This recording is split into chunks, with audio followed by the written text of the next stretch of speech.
Amém, aleluia. Poder sentar, amados irmãos. Essa é a nossa oração, que Deus possa mover essa nação com sua graça e com o seu poder. Antes de ler o texto, irmãos, que nós vamos refletir, você pode ir abrindo. O texto que vamos ler hoje é Lucas, no capítulo 10. Enquanto você procura o texto, eu queria usar esse momento para agradecer a igreja toda que esteve orando pelo casamento de Beatriz, minha filha. Pelo meu gosto, eu teria feito o casamento aqui para que toda a igreja pudesse participar, os irmãos sabem disso. Mas cada noiva tem o seu sonho, não é? E os pais das noivas acabam virando escravos dos sonhos delas. Isso é perfeitamente normal. Mas eu quero agradecer a Deus, porque, irmãos, os irmãos não têm ideia do que aconteceu lá nesse casamento. Foi um testemunho fantástico. O local que nós alugamos é gerenciado por um rapaz. Ele não é brasileiro, é de origem italiana e não é um cristão. A mulher também que estava fazendo a parte do café da manhã para aqueles que estavam hospedados no local também não era cristã. E todos os dois procuraram a mim e depois a minha esposa e disseram: eu nunca vi o que vi aqui esses dias. Eu vi um povo alegre, feliz. Foi muito interessante porque parecia encontro, não é? E todo mundo trabalhando, e choveu muito, e por causa da chuva houve uma série de contratempos, mas o nosso povo ali unido, trabalhando, deixaram ali um testemunho extraordinário da graça de Deus. E esse rapaz que não é um cristão chegou para mim e falou assim: olha, eu vi que o povo da sua religião é diferente. O povo da sua religião é um povo que trabalha, que tem um amor, que tem um carinho, não precisou de bebida, não precisou de farra, de nada, mas havia uma alegria muito grande entre vocês. E eu olhei para isso tudo e disse: louvado seja o nome do Senhor, pelo testemunho do povo de Deus. Quero agradecer de coração todos que oraram, os que estiveram presentes, os que não estiveram, os que intercederam, apoiaram, trabalharam, enfim, deram o máximo de si para que ela pudesse cumprir o sonho dela. Louvado seja Deus por mais essa etapa. Eu quero falar nesta manhã, igreja. Nós cantamos alguns hinos tão profundos aqui. Este último, um hino bastante conhecido dos cristãos evangélicos e dos batistas, que fala sobre a nossa nação. Nós estamos falando sobre o poder do Espírito Santo de Deus, e hoje eu quero falar sobre a autoridade do Espírito. Nós precisamos estar revestidos da autoridade do Espírito se queremos influenciar a nossa nação. Esse é um papel muito importante. Então, olhe para esse texto que vamos ler agora. Esse texto poderia falar por si mesmo. Eu não precisaria pregar esse texto. Tamanha a sua profundidade. Preste bastante atenção enquanto estiver lendo. Coloque-se no lugar daqueles que estão ali sendo enviados por Jesus e preste atenção nos recursos de Cristo para o seu povo. Lucas capítulo 10. Depois disso, o Senhor designou outros 70 e os enviou de 2 em 2 para que o precedessem em cada cidade e lugar onde ele estava para ir. Ele lhes fez a seguinte advertência: a seara é grande, mas os trabalhadores são poucos. Rogai, pois, ao Senhor da seara que mande trabalhadores para a sua seara. Ide, presta atenção, eis que eu vos envio como cordeiros para o meio de lobos. Como é que um cordeiro pode sobreviver no meio de lobos? Eu vos envio como cordeiro no meio de lobos. Não leveis bolsa, nem alforge, nem sandálias, a ninguém saudeis pelo caminho, ou seja, não perca o seu tempo. Ao entrares numa casa, dizei antes de tudo: paz seja nessa casa. Se houver ali um filho da paz, repousará sobre ele a vossa paz. Se não houver, voltará sobre vós. Permanecei na mesma casa, comendo, bebendo do que tiverem, porque digno é o trabalhador do seu salário. Não andeis a mudar de casa em casa. Quando entrardes numa cidade e ali vos receberem, comei do que vos for oferecido. Curai os enfermos que nela houver. Anunciai-lhes: a vós outros está próximo o reino de Deus. Quando, porém, entrardes numa cidade e não vos receberem, saí pelas ruas e clamai: até o pó da vossa cidade, que se nos pegou aos pés, sacudimos contra vós outros. Não obstante, sabei que está próximo o reino de Deus. Digo-vos, naquele dia haverá menos rigor para Sodoma do que para aquela cidade. Ai de ti, Corazim, ai de ti, Betsaida, porque se em Tiro e Sidom se estivessem operados os milagres que em vós se fizeram, há muito que elas teriam se arrependido, assentadas em pano de saco e cinza. Contudo, no juízo haverá menos rigor para Tiro e Sidom do que para vós outras. E tu, Cafarnaum, elevar-te-ás porventura até o céu, descerás até o inferno. Quem vos der ouvido, ouve-me a mim. Quem vos rejeitar a mim, me rejeita. Quem, porém, me rejeitar, rejeita aquele que me enviou. Até aí. Neste texto, Jesus utiliza-se de algumas cidades para destacar o fato de que numa determinada época, numa determinada cultura, numa determinada localidade, parece haver uma resistência superior, uma resistência muito maior ao Evangelho, à pregação do Evangelho, à exposição do plano de Deus e do propósito de Deus. Parece que algumas cidades são mais resistentes do que outras. Algumas localidades, quando recebem a semente do Evangelho, rapidamente frutificam. Outras não. Outras resistem, rejeitam. E muitas delas perseguem o semeador e tentam tirar-lhe a autoridade para pregar. E, se possível, tentam tirar-lhe a própria vida. Cidades diferentes. Este é um fenômeno que eu não sei explicar. Este é um fenômeno para o qual não existe uma clara explicação da palavra de Deus. Eu sei de uma coisa, que o propósito de Deus é que toda cidade, toda localidade, toda nação, toda comunidade, toda etnia receba o testemunho do Evangelho de Jesus, que os cristãos são responsáveis por essa área.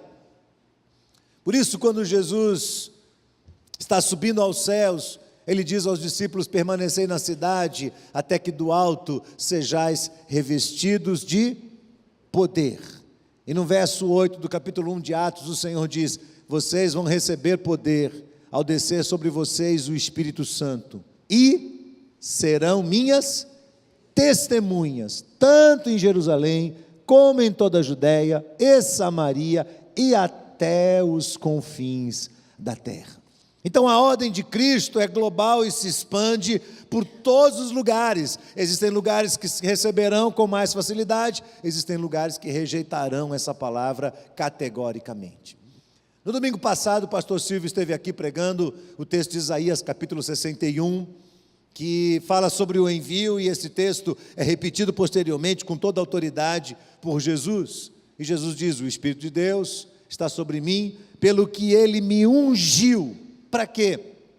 Para pregar as boas novas aos pobres, para curar os quebrantados, para libertar aos cativos, para ordenar uma coroa no lugar de cinzas, óleo no lugar de pranto, vestes de louvor no lugar de espírito angustiado, e para apregoar o ano aceitável do Senhor, o dia da vingança do nosso Deus.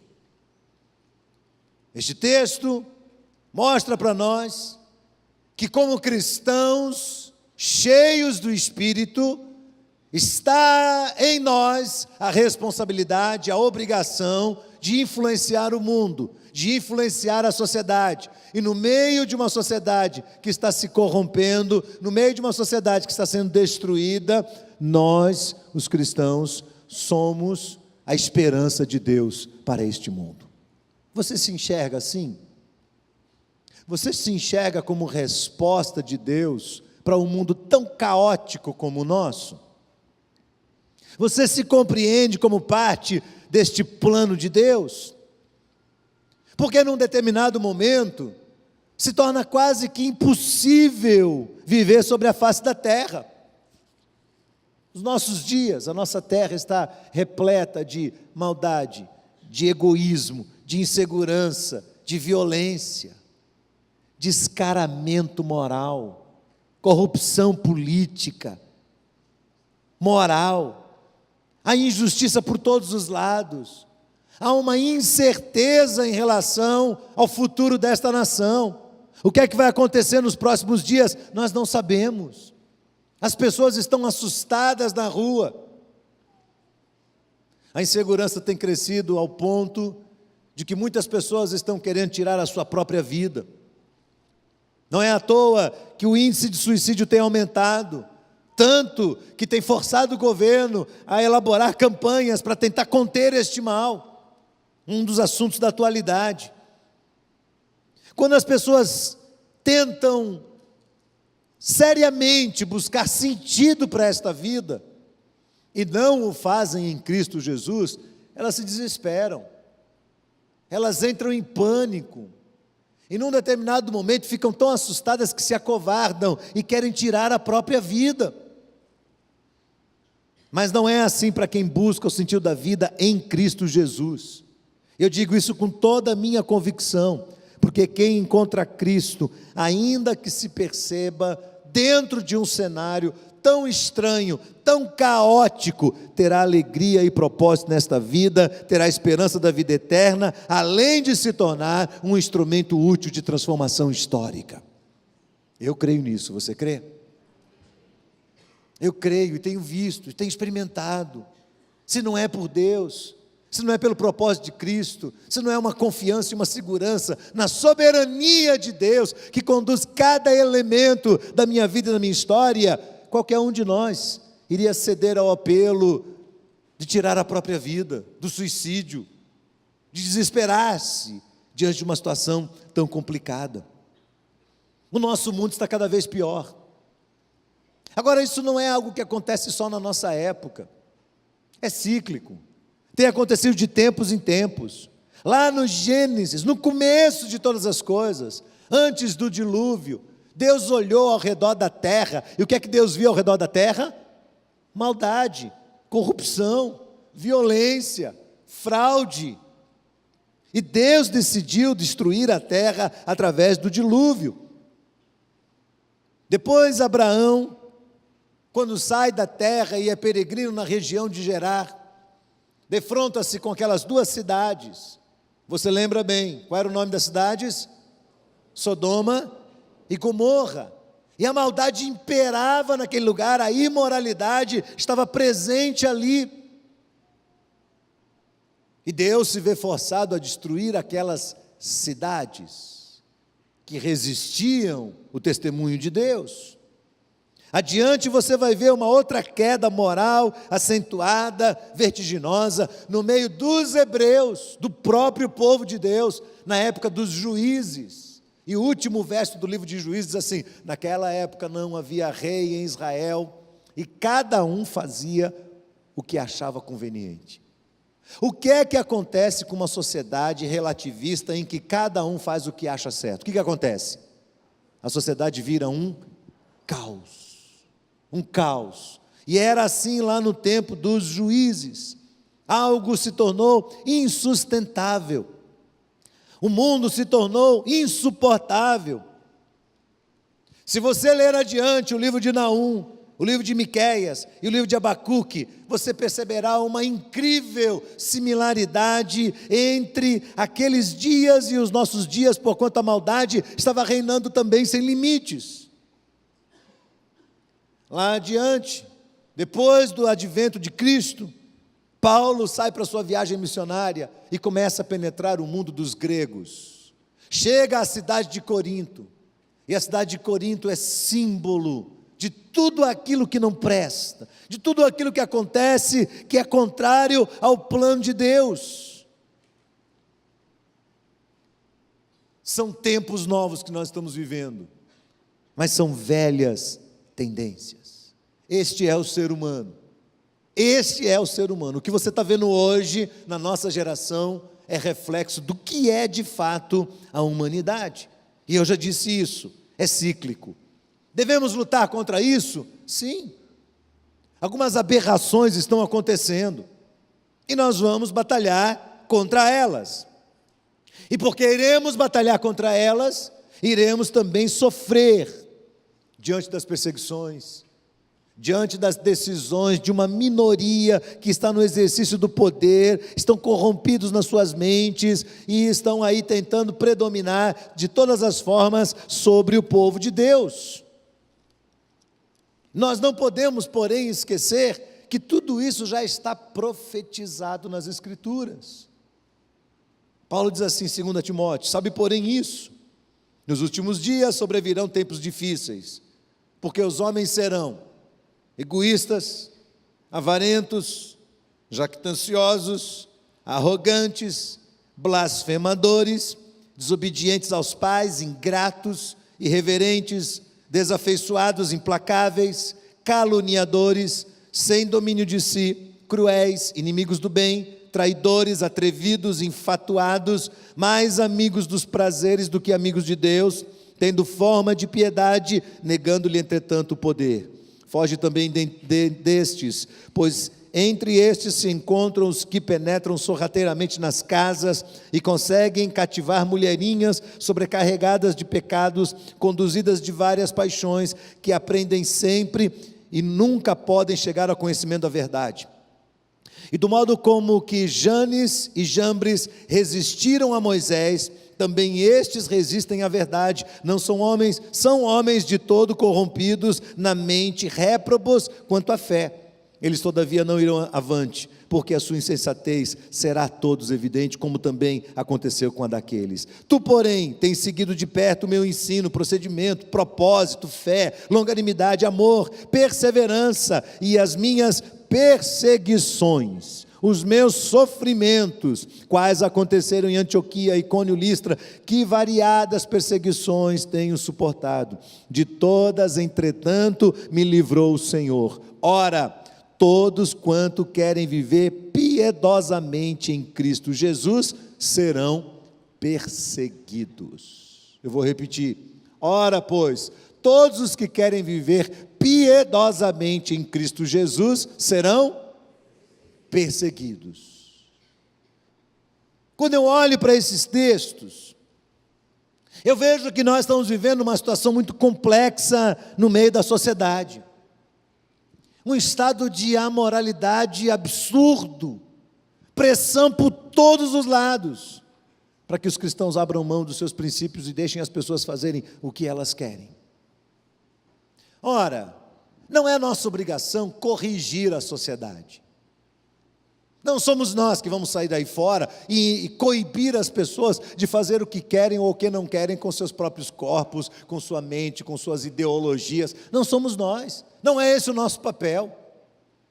O nosso papel é ensinar a palavra de Deus, é mostrar para as pessoas o que está acontecendo. E devemos ter muito cuidado quando fazemos isso. Eu sou favorável ao posicionamento do pastor Pascoal Piragini. Esta semana ele fez um pronunciamento, ele é pastor da primeira igreja batista de Curitiba, no Paraná, e ele fez um pronunciamento sobre a nefasta, absurda, ridícula exposição artística do Santander. Vocês estão acompanhando isso? Quem acompanhou isso aí? Sobre aquela exposição de... não dá para chamar de arte. Não dá para chamar de arte. Uma exposição promovida por um banco, por uma agência econômica, que exalta a pedofilia, a zoofilia, o poliamorismo e toda a sorte de depravação moral. Então, essa semana ele se pronunciou, o pastor Silas Malafaia se pronunciou, o senador Magno Malta foi a plenário e mostrou essas figuras uma a uma, cobrando das autoridades algum posicionamento. Líderes que estão cobrando do judiciário uma ação na direção de coibir esses absurdos sórdidos que agridem a moral e os valores cristãos desta nação. É importante eu dizer aqui que nós cristãos temos o direito de continuar sendo cristãos. O direito constitucional de continuar crendo no nosso Deus e tendo a Bíblia como nossa regra de fé. Nós temos esse direito pela Constituição brasileira. Temos esta oportunidade que nos foi dada por meio da lei. Eu sei que é impossível conter essa onda de amoralidade que se agiganta sobre o país, e tenho certeza também que essa onda terá as suas próprias consequências vindas de Deus. É só ler as Escrituras e ver como foi que aconteceu naqueles períodos do passado, e para isso, todo cristão precisa estar preparado. Porque naquela época, quando veio o juízo de Deus, os incrédulos, os pecadores, aqueles imorais sofreram e o povo de Deus sofreu junto. Então a gente tem que estar preparado para o que vem aí adiante de nós. Nós estamos vivendo no Brasil hoje um cenário de franca e evidente perseguição religiosa, com possibilidades das mais drásticas possíveis. E eu tenho certeza que Deus vai agir por nós, e o poder de Deus não pode ser contido por ninguém. Eu tenho convicção disso, eu tenho certeza disso. Mas nós precisamos abrir os nossos olhos, nós precisamos estar atentos. Nós temos o direito de ser cristãos nessa nação. Ninguém pode tirar de nós o direito de crer nas Escrituras Sagradas, de crer na Bíblia como regra de fé e de moral para a nossa vida, para a nossa experiência e para a nossa família. Ninguém pode tirar isso de nós, irmãos. Ninguém pode tirar isso de nós. Nós somos acusados de discriminação social, porque pregamos a palavra de Deus. Somos acusados de discriminação religiosa, de discriminação ética, de discriminação prática. Mas não são os cristãos que estão por aí atacando os gays na rua, ferindo, matando, machucando. Não são os cristãos que estão agredindo os transexuais ou os adeptos da teoria de gêneros. Eles estão sendo atacados por grupos minoritários adeptos de violência. Estão sendo mortos por muçulmanos de linha radical. Estão sendo atacados e feridos por outros que buscam justiça com as próprias mãos, mas não pelos cristãos. Nós cristãos somos um povo diferente, porque nós pregamos contra o pecado enquanto cuidamos do pecador. Foi assim que nós aprendemos com Jesus Cristo. Jesus sempre pregou contra o pecado e sempre cuidou do pecador. Assim nós aprendemos, isso nós reproduzimos. Nós pregamos contra o pecado, cuidando do pecador, não desprezando e buscando resgatá-lo. E devemos continuar fazendo isso, e crendo na palavra de Deus. As Escrituras Sagradas são o guia mestre dos cristãos, é o livro sagrado dos cristãos. A Bíblia não pode ser atacada no meio da sociedade, porque é o símbolo religioso do cristianismo. E quem agride a Bíblia provoca discriminação contra os cristãos. É nosso direito continuar lendo as Escrituras, é nosso direito continuar abrindo as Escrituras, ainda que dentro dos templos sagrados, ainda que não se permita pregar do lado de fora, nós vamos continuar ensinando a palavra de Deus para o povo de Deus, para as nossas famílias e para os nossos filhos, porque cremos na Bíblia como regra de fé para a nossa vida, ou não cremos? Cremos. A Bíblia é a palavra de Deus, é o livro sagrado dos cristãos. Temos o direito de crer nela, da mesma forma que os muçulmanos creem no Alcorão, ou os hindus creem nos seus mantras. Ninguém pode nos calar, sob pretexto de que nós estamos discriminando quem quer que seja. Nós não somos a religião do ódio, nós não somos a religião da violência. Outras são, mas não os cristãos. Outros estão fazendo isso, mas não nós cristãos. Somos uma religião da paz. e uma religião que preza por princípios morais, éticos, e temos o direito de crer neles. O fato de pregarmos as Escrituras e de nos posicionarmos contra o pecado e de discordar do posicionamento moral da sociedade não nos remete a seres humanos que de categoria inferior ou que estão gerando algum tipo de tumulto no meio da sociedade. Temos o direito de continuar crendo, acreditando e pregando naquilo que é certo e naquilo que é errado, segundo as Escrituras, e podemos ensinar isso livremente aos nossos filhos e a quem quer que queira aprender. Por isso Jesus disse: quando vocês chegarem nas cidades, preguem e digam paz sobre esta casa. E se há ali um filho da paz, o que vai acontecer? A paz vai cair sobre ele. E se não houver um filho da paz ali, o que acontece? Quando você sair da cidade, você sacode o pó dos seus pés, em testemunho contra aquela nação, porque a nossa parte foi feita, e dali para frente agora, esta sociedade está entregue nas mãos do Deus Todo-Poderoso. Preste bem atenção nisso, preste bem atenção nisso. Nós somos acusados de ser homofóbicos, o tempo todo, o tempo todo, o tempo todo. Mas existem outros exemplos que caracterizam muito bem quem são os cristãos. Por exemplo, eu tenho dito aqui muitas vezes que discordo plenamente de cristãos que bebem e acho que a sociedade deveria ser proibida de beber. A ciência já provou os males que o álcool provoca nas pessoas, mas não existe uma lei coibindo.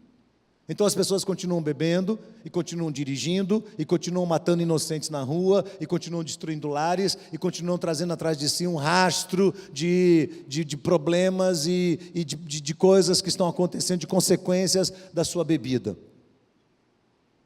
Eu quero dizer para você que o fato de eu não concordar com quem bebe não significa que eu odeie os bêbados. Ao contrário, são os cristãos, são os crentes em Cristo Jesus, são as igrejas evangélicas que estão colhendo no meio da sociedade os viciados em álcool, os viciados em drogas, encaminhando eles para os centros de recuperação, que são evangélicos, para que eles sejam transformados pelo poder de Cristo. Cadê os fascistas do governo? Cadê os intelectuais das universidades? O que é que eles fazem pelo povo miserável que está aí fumando crack na rua? Me mostrem. Não é verdade, irmãos? Cadê eles? Quem é que pega esse povo? Quem é que colhe esse povo da rua e leva para a casa de recuperação? Quem é que faz isso? A mesma coisa os presídios. Nós cristãos visitamos os presídios. A maioria que eu conheço, que não é cristã, diz que dentro dos presídios está a escória da sociedade. O que se ouve aí fora é: devia jogar uma bomba no presídio e matar todos. Mas o precursor do cristianismo, Jesus Cristo, nosso Senhor, disse que nós devemos visitar os presos. Então nós, cristãos evangélicos, vamos para dentro dos presídios, e no meio daqueles homens e mulheres que estão ali presos porque cometeram graves erros no meio da sociedade, alguns cometeram crimes hediondos, nós vamos até eles para pregar a mensagem que diz que o pecado deles é abominado por Deus, mas Deus os ama e enviou Jesus para resgatá-los do seu próprio pecado. Somos nós cristãos que estamos pregando isso no meio da sociedade. Somos nós que visitamos aquelas pessoas que estão lá no meio das cadeias. Isso não é falado no meio da mídia, é falado? E eu faço questão, irmãos, que essa mensagem está sendo gravada, está indo para a internet, e eu não sei onde ela vai chegar, mas eu quero ver um dia essa sociedade que tanto fala do povo de Deus, eu quero ver essa sociedade mostrar o que o povo de Deus está fazendo sobre a face da terra. Eu quero ver esse governo mostrar, eu quero ver os fascistas mostrarem, eu quero ver os que nos acusam de homofobia e de sermos pessoas que discriminam a sociedade, eu quero ver eles mostrarem o que é que o povo de Deus está fazendo pelo pobre, pelo carente, pelo necessitado, por aquele que está envolvido com drogas, por aquele que está envolvido no alcoolismo. Eu quero que mostrem no meio da sociedade o que é que o povo de Deus está fazendo. Estamos vivendo no meio de uma perseguição religiosa, sim. Vejo esse movimento contrário, violento, cujo objetivo não é outro senão acabar com as igrejas, calar os cristãos. Uma tentativa fraudulenta, nefasta, de não nos permitir mais anunciar a palavra de Deus.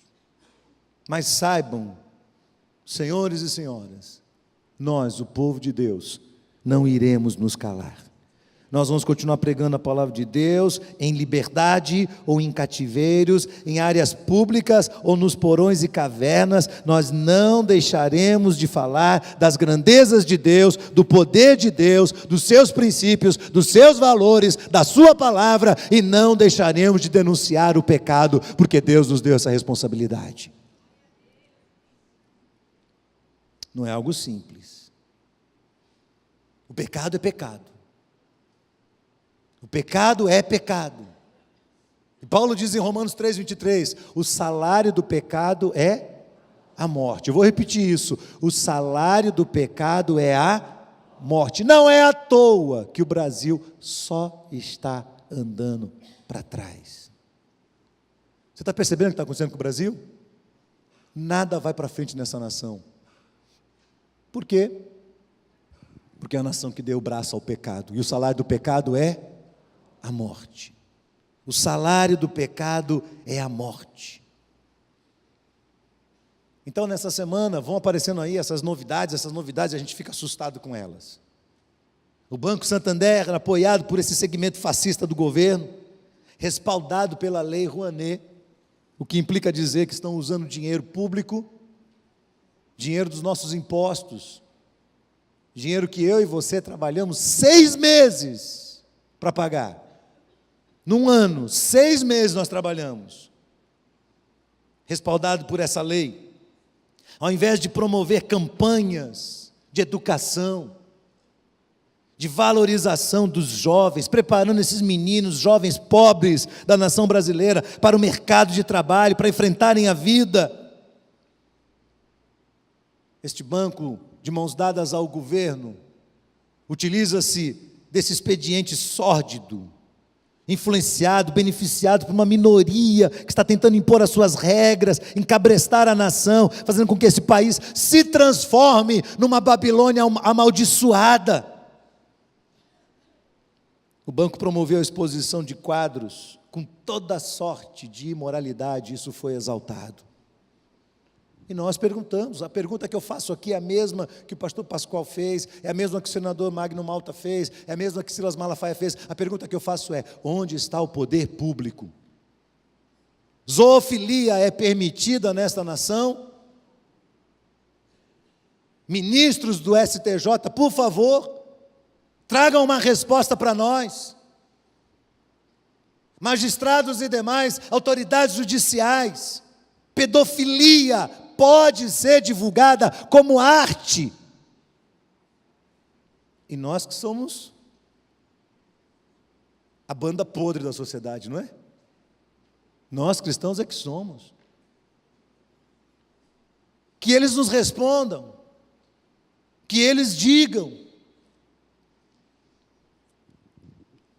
Nós não vamos promover anarquia na sociedade. Cristãos não fazem isso. Nós não vamos às portas das agências do Santander quebrar vidros, janelas, promover saque, agredir os gerentes. Não vamos fazer isso. Mas devemos cobrar sim das autoridades um posicionamento, uma resposta. E mais, podemos sim encerrar as nossas contas como um protesto silencioso, inteligente, que se utiliza da única forma de comunicação que essas quadrilhas compreendem, que é o sequestro financeiro. Então essa semana o presidente da Convenção Batista Brasileira desafiou todas as igrejas batistas do Brasil que têm conta no Santander a fechar as contas. E a IBAN não tem conta no Santander. E se outro banco fizer, a gente sequestra a conta também. A gente encerra. Porque não dá para compactuar com o que está acontecendo nessa nação, irmãos. Não dá para ver isso tudo e ficar quieto, e fazer de conta que não é com a gente. Nós não vamos nos calar. Nós vamos continuar pregando a palavra de Deus a tempo e fora de tempo. Porém, você sabe disso, a gente luta contra um subterfúgio, um mecanismo da sociedade, e logo aparece outro, e depois aparece outro, e depois aparece outro, e o tempo todo vão aparecendo novidades ao redor de nós. Ontem eu estava cortando meu cabelo, e peguei um jornal, estava aguardando para cortar meu cabelo, e peguei um jornal, que estava ali, Folha da Tarde, e fui ler, e me deparo com a seguinte manchete do jornal: jovens recorrem à rede social para trocar relação afetiva por graduação. Eu disse, o que é isso? Aí fui ler. E aí é um novo mecanismo aí que aparece nas mídias sociais, chamado de Sugar Daddy, papai doce, em que empresários, homens bem-sucedidos do Brasil, com mais de 50 anos de idade, entram na rede social e cruzam dados com moças de 17, 18, 19, 20 anos, universitárias, que não têm como pagar um curso universitário. Então eles assinam um contrato em que eles vão pagar o curso universitário dessas meninas e elas vão servi-los quando eles quiserem. Contrato. A reportagem diz que a moça que inventou essa história, foi questionado a ela, o repórter questionou a ela, mas não seria isso prostituição institucionalizada? Ela disse, não, são direitos adquiridos em contrato. Direitos adquiridos em contrato. O que você pode esperar de uma sociedade que não tem mais princípios, que não tem valores? Isso aí, é isso aí.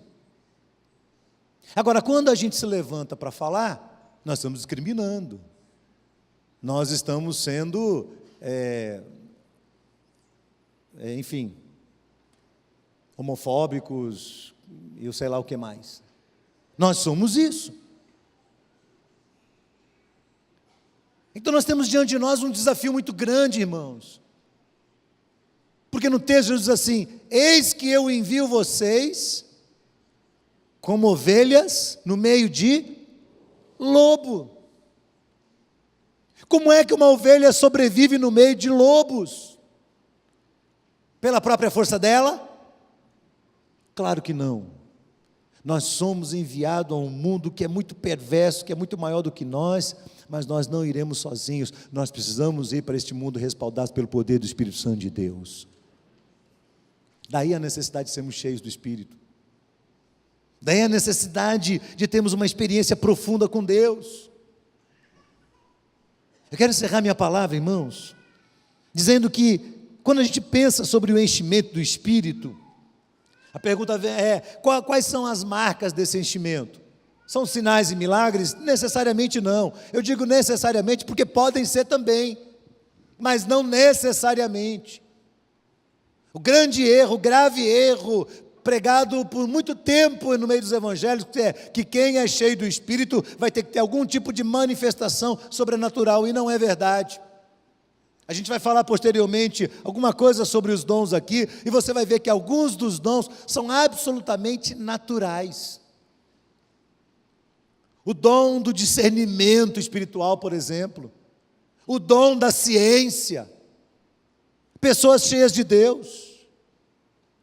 Hayden Tozer dizia que um homem ou uma mulher cheios do Espírito provavelmente não se enxergarão assim.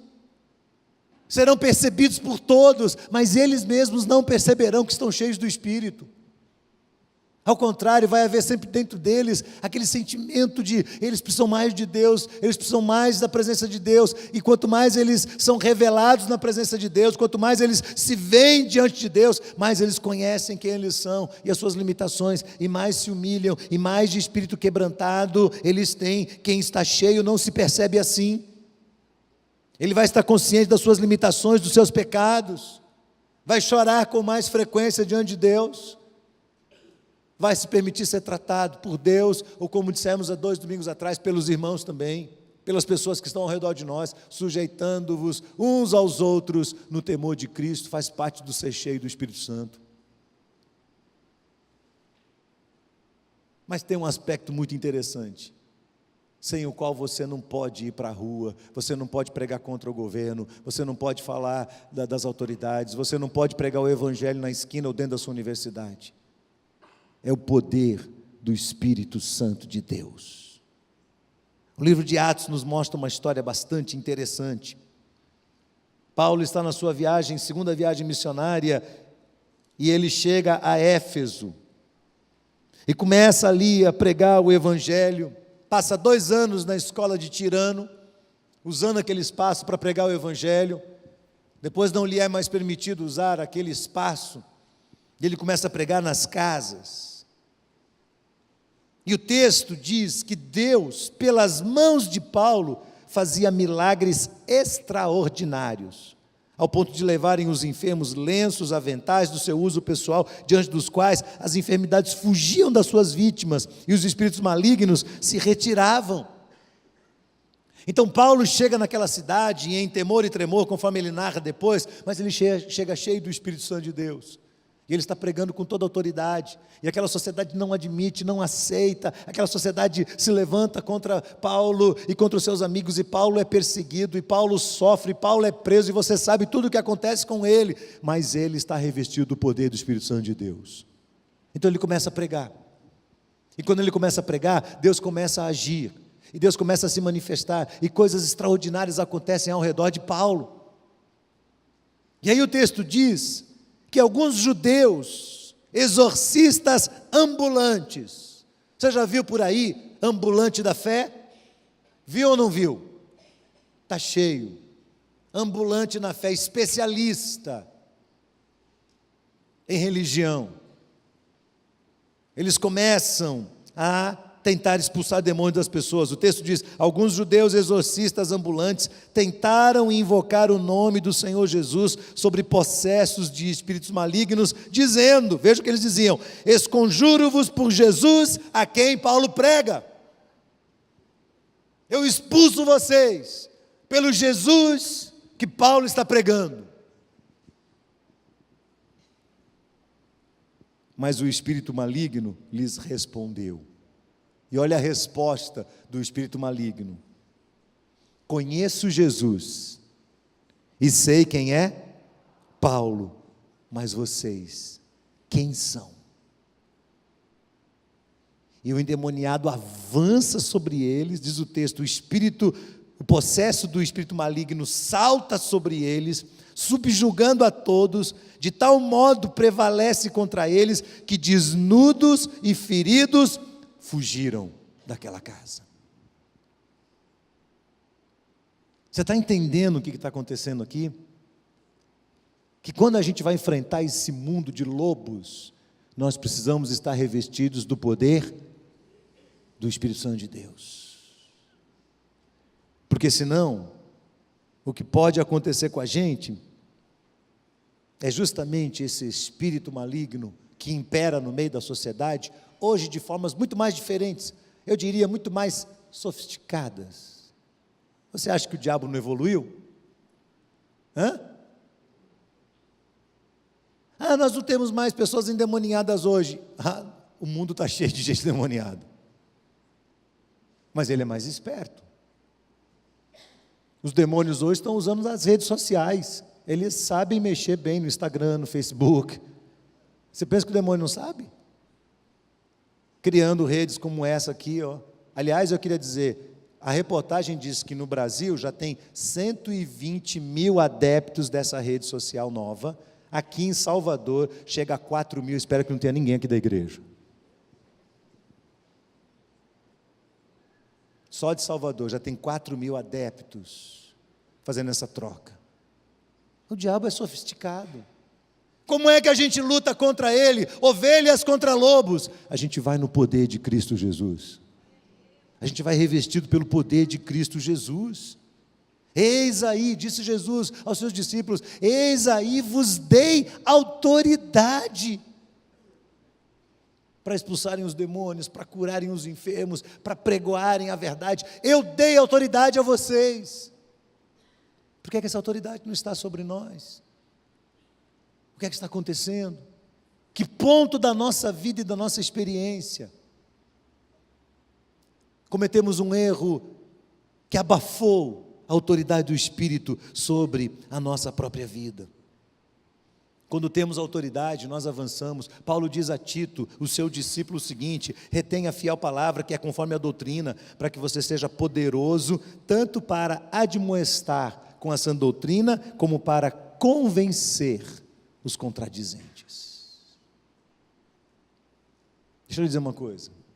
Você deve estar sentadinho aí pensando assim: eu não tenho coragem de enfrentar esse mundo, então eu vou ficar quietinho no meu canto. Não é isso? Eu queria dizer para você que você já é ovelha no meio de lobo. Não tem um lugar para você ficar quietinho esperando. Ou você se apropria do poder do Espírito Santo e começa a viver para a glória de Deus, influenciando a sociedade, ou a sociedade vai engolir você. Não tem um cantinho confortável que você pode ficar escondidinho, quietinho, eu não vou mexer com ninguém e ninguém vai mexer comigo. Isso não existe. Cedo ou tarde, toda a pressão do mundo vai incidir sobre você, sua casa, sua família, aqueles que você ama, e ou você está revestido do poder de Cristo Jesus, ou você não conseguirá enfrentá-los, e nós vamos estar assim, revestidos para a glória de Deus. Somos ovelhas, estaremos no meio de lobos, mas prevaleceremos pelo nome de Jesus. Esse é o nosso desafio, irmãos, essa é a minha mensagem desta manhã. E o questionamento que você tem que fazer é: está revestido do Espírito? Tem autoridade? Você tem autoridade para pregar o Evangelho? Nós vamos ficar sentados aqui, olhando uns para os outros? É muito bom viver no meio da comunidade cristã, louvado seja Deus. É muito bom viver no meio de uma igreja que tem música tão linda, que tem uma estrutura tão boa, que tem amigos e amigas, que tem gente que ama a gente, que cuida da gente. É muito bom viver no meio dessa comunidade, mas isso aqui não é nossa realidade, não. Isso aqui é o nosso oásis. Nós vamos sair daqui agora e vamos novamente adentrar o mundo em que vivemos. Então a gente vem aqui para renovar o nosso coração na presença de Deus. A gente vem aqui para renovar nossa força diante do Senhor. A gente vem aqui para clamar ao Senhor o perdão pelos nossos pecados e consagrar a nossa vida a Ele, para que nós saiamos daqui revestidos do poder de Cristo, para ser uma bênção lá fora, para influenciar a sociedade, para abençoar os homossexuais, para abençoar os transgêneros, para abençoar os presos, para abençoar quem quer que seja sobre a face da terra, porque nós temos a autoridade de Deus sobre nós. Então o coro vai cantar uma música, e essa música que finaliza este culto é uma oração. E eu quero pedir que você abaixe sua cabeça, que você esteja bastante atento a cada palavra que for dita aqui no meio dessa canção, e que você faça das palavras dessa canção a sua oração nessa manhã. Ó Deus, eu quero ser usado pelo Senhor. Diga isso para Deus: eu quero ser usado pelo Senhor. Eu quero ser transformado pelo Senhor. Eu quero que o Senhor use a minha vida no meio desse mundo. Se o mundo está virando um caos ao redor de mim, eu não quero me calar. Eu quero abrir a minha boca e eu quero ser um instrumento do Senhor. Assim como Jesus enviou aqueles 70 e os revestiu da sua autoridade, que isso possa acontecer conosco também. A Bíblia diz, irmãos, que os 70 regressaram possuídos de alegria e dizendo: Senhor, os próprios demônios se nos submetem pelo teu nome. E Jesus disse: eu vi a Satanás caindo do céu como um relâmpago. Eis aí vos dei autoridade para pisar de serpentes e escorpiões e sobre todo o poder do inimigo, e nada, absolutamente, vos causará dano. Não obstante, alegrai-vos, não porque os espíritos se vos submetem, mas sim porque o vosso nome está arrolado nos céus.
maravilhoso, também eu sei que os meus dias estão em tuas mãos, gravados em teus perfeitos planos. Tu me chamaste em tua presença e me guiou. O Espírito Santo vem me ensinar minha vida a viver em teu querer. Quero atender o teu chamado, quero te honrar, separa minha vida pra ti. Quero ser só teu.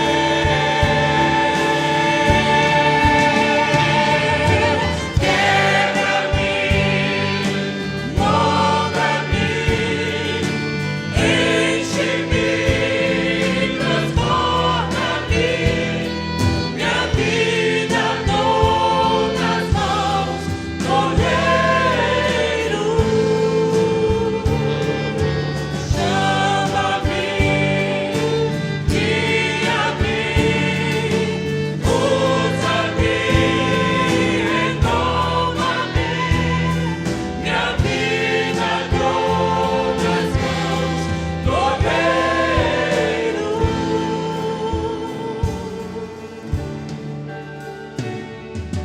Tu me chamaste em tua presença e me guiou. O Espírito Santo vem me ensinar minha vida a viver em teu querer. Quero atender o teu chamado, quero te honrar, separa minha vida pra ti. Quero ser só teu.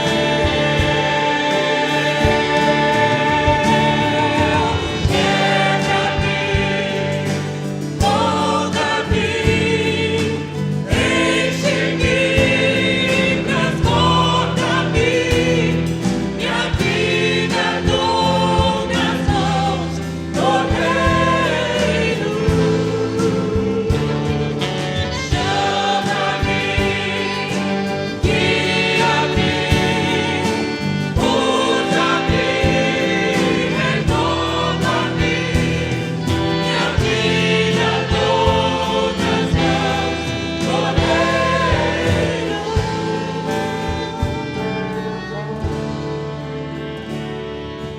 Quebra-me, molda-me,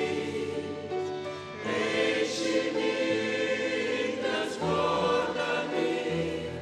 Minha vida dou nas mãos do Oleiro. Chama-me, guia-me, usa-me, renova-me. Minha vida dou nas mãos do Oleiro. Diga para Deus: Senhor, há sinceridade no meu coração quando canto isso. Eu quero que o Senhor use a minha vida, Senhor. Eu quero ser instrumento de bênção para este mundo. E se esse mundo está caminhando a passos largos para a perdição, eu quero ser instrumento de restauração para a glória do Senhor. Peça para Deus: me enche do teu Espírito, Senhor. Derrama sobre mim a autoridade do teu Espírito, Senhor.